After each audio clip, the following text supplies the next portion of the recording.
I'm Saki. We're at Hong Lim Park today for the People's Labour Day rally organised by Workers Makes Possible.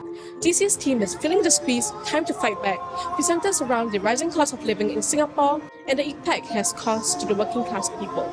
Many citizens, from artists and delivery riders to nurses and doctors, were there representing their fellow workers. But what about the non-citizens, those who don't have the right in our illiberal democracy to go to Hong Lim Park and speak up for better conditions? Thankfully, there are organizations to represent them. I spoke to Jaya Anil Kumar, the Senior Research and Advocacy Manager of HOME, to learn more about the organization.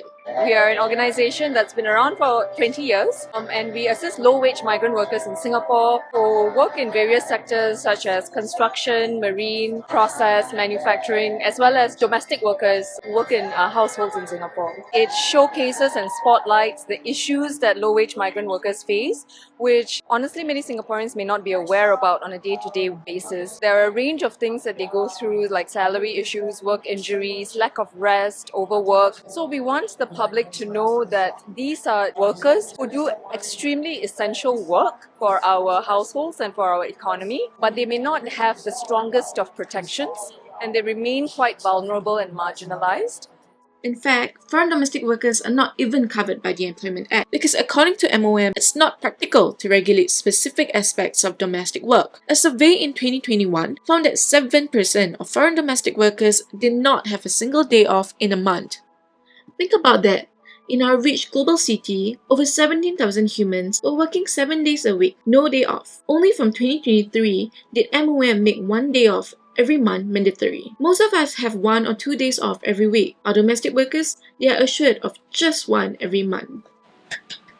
The person who's become a symbol of the deep injustices and everyday forms of violence against our domestic workers is Indonesian Parti Liani. Parti was wrongfully arrested and charged with 4 counts of theft because of the false accusations made by her employers, Liu Man Leong and his son Carl Liu, and their family members. Liu Man Leong was a corporate titan, founding CEO of Capital Land, a fully paid-up member of Singapore Inc. Somebody like him had no qualms lying about workers under his family's care. It was only because of the tireless work of HOME, lawyer Anand Balchandani, and others that Parti finally found justice. Parti is thus a symbol both of the injustices but also the societal importance of non-government organizations like HOME. One of the campaigns that we are running is about the lorry issue. We're advocating for a ban for migrant workers being transported on lorries. The more public interest and the more consensus there is amongst the local population that this is a practice that should be banned, then political will also increase accordingly and make it easier for legislative changes to happen. Migrant workers in the construction, marine shipyard and process sectors make up almost 40% of the non-resident working population in Singapore.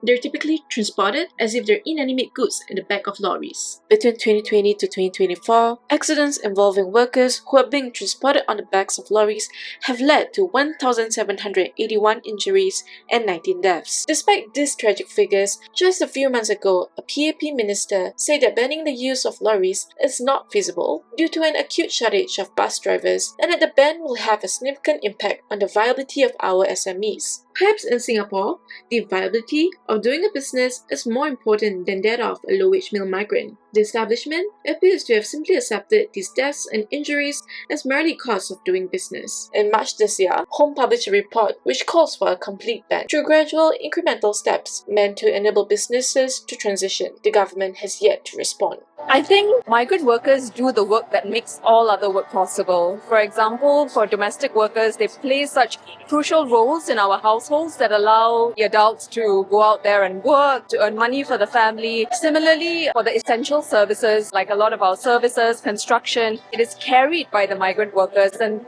really it builds the infrastructure for our economy to grow, for Singaporeans to also go out there and get jobs and get work. So really we have to understand the fundamental importance of the work that they do and we have to keep that in mind.